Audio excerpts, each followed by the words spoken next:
May nag-comment kasi sa YouTube channel natin doon. Ang sabi niya kasi sa akin, bakit daw yung tawgi niya payat na mahaba? Sa akin, matataba raw. Meron din tayo minsan na tawgi na payat. Ay, madam. Madam, dami ka dyan.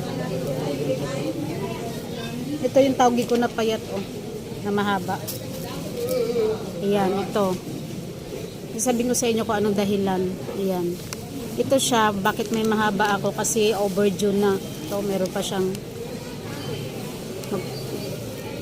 overdue 5 days na ito eh. Meron din tayong maigsi. 4 days ito oh. Yan, 4 days.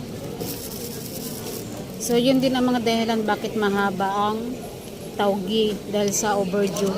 Hindi kasi naubos kahapon kasi matumal. Kaya hindi ko na pinahagis lahat. And then, ang pangalawa, depende rin sa munggo.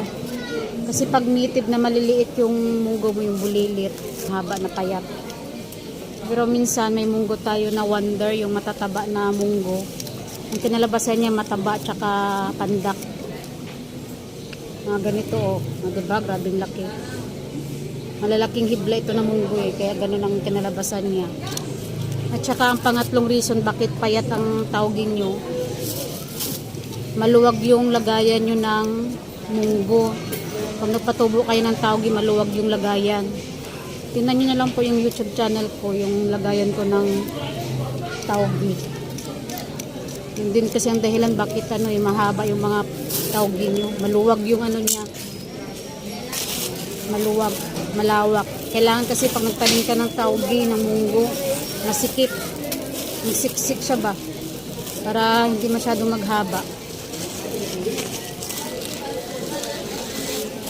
Bagyo beans panghalo ng tawgi or fresh Mickey.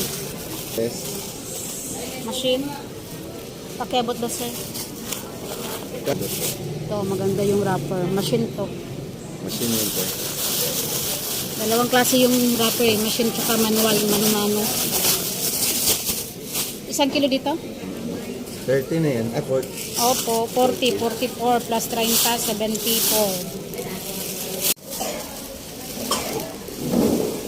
Ilate.